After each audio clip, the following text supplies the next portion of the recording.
Trying to make money off people's insecurities is a norm in the beauty community. But recently, what they try and do is create new insecurities that you never knew you had. This is what they do, right? I mean, as we age and grow into adulthood, there are certain things that have to happen naturally to our bodies and faces. But these brands and influencers create insecurities around this. I mean, small little things like gray hair, wrinkles, or fat around your neck, which I find so attractive on men. But anyway, right? They will start to create these insecurities. And funny enough, they're also getting to the men. I know with the ladies, they have really done this for years, but I never thought there will come a time whereby these brands and influencers are making men insecure about how they look, right? Men are starting to get insecure about their hairlines, right? Losing hair. And I'm like, what's going on, right? I mean, men are adding extensions to their head and cutting it and trimming it into their haircuts. And I'm like, but why? If you're losing the hair, just cut the whole thing off. As gay as I am, I don't have a hairline. I'm losing hair as well. But I just cut everything off and I'm okay with that. But straight men are having a problem with this. And I'm like, wow. The beauty community does glamorize people's insecurities. It does glorify people's insecurities. With that said, hi and welcome back to the channel. Come closer, class is in session, right? Now, skincare influencers are selling us lies. They are. Being ugly is your fault. This is what these influencers are indirectly saying to us if you do not conform to their beauty standards or use all of these products. Now, skincare influencers have been lying to us for years. You don't need a 10-step guide to your skincare routine in order to be considered beautiful or have healthy skin. But this is the type of behavior and agenda these influencers and brands are pushing out there on your FYP and social media platforms. Now, I just want to say a quick disclaimer, right? Quickly. I just want to make a disclaimer and say that I know the beauty topic can be very sensitive, right? And we all measure beauty differently.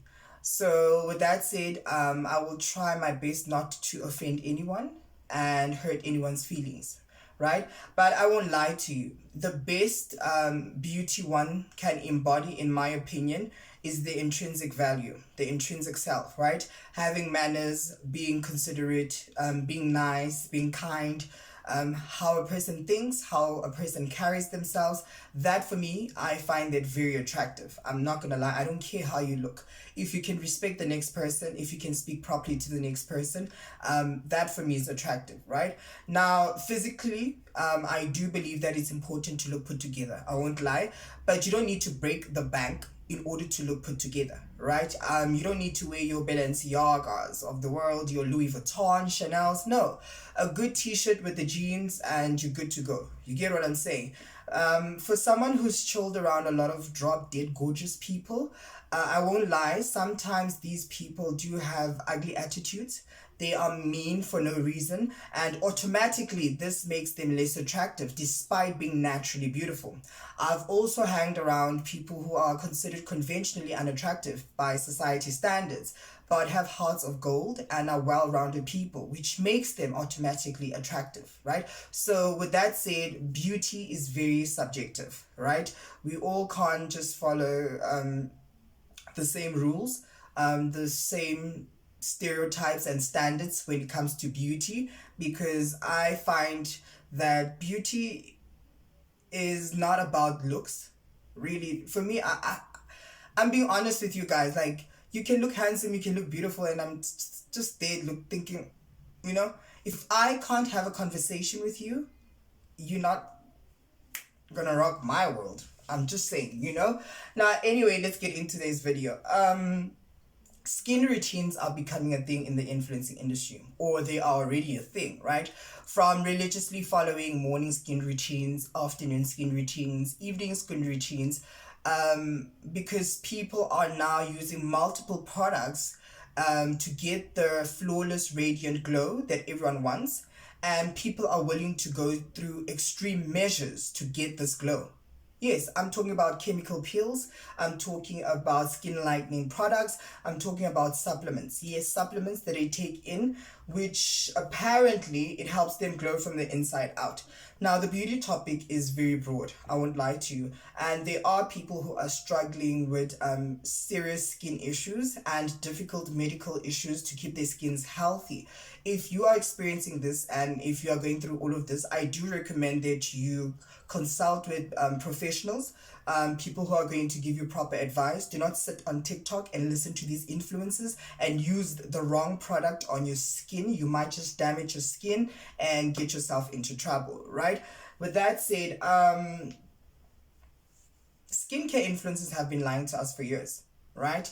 And using so much products on your face does not make sense to me. Using so much products on your body does not make sense to me, right? How will I know that the product is going to work or not, right? How will I know that this is the right product for my face or skin? How safe are the products that I'm using on my face and body? How safe are the products that I'm recommending to my audience online? Do you get what I'm saying? So these are the things that these influencers do not consider.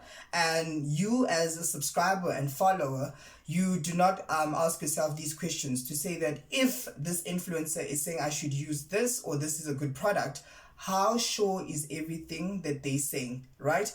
Now, here are some of the reasons I feel that skincare influencers have been selling us lies for years. Number one, how true are the product reviews from these influencers? I mean, you just got the product today or started using the product today. You're already reviewing it and shooting content around it.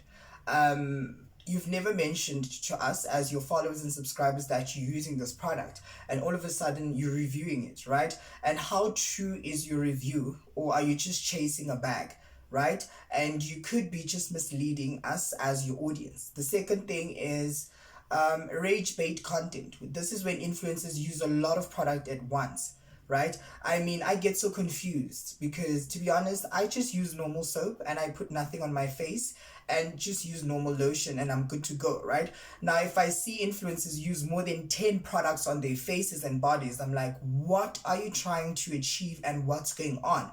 Because now I feel like I'm not bathing properly or taking good care of myself because I'm not using all of these products, right? And then the next point is definitely false advertising. Now, not everyone that uses the products the influencers use will get the same results like the influencer, right? And in most cases, with each product, each individual will get a different result. But these influencers are advertising false products to us because most of the time they don't even use the products, right? They use different products, but because now they're securing the bag and they're chasing money, they're going to advertise the product to us, but they know behind the scenes they really don't use the products. And lastly, I mean,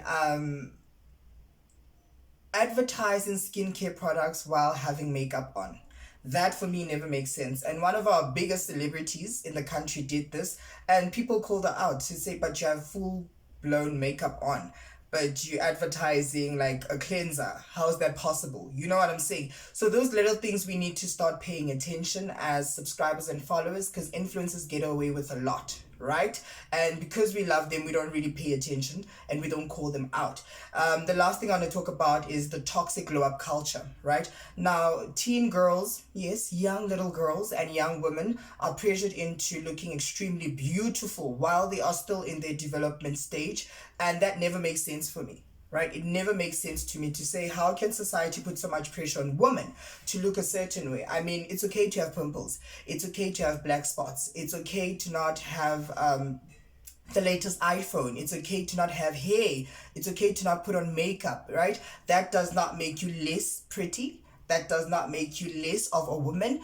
You need to understand that the best confidence and the best beauty you can embody as a young woman is your intrinsic self. How you think and how you carry yourself into society is very important. You can have the hair, the body, and everything, and just be a hot mess or a mean person in society. But if you carry yourself a certain way and if you love yourself for who you are, not because you're seeking external validation, that will take you far in life, right? And lastly, I just want to say, I do have a big problem with the beauty community and industry, right? I do find it very problematic in society. Yes.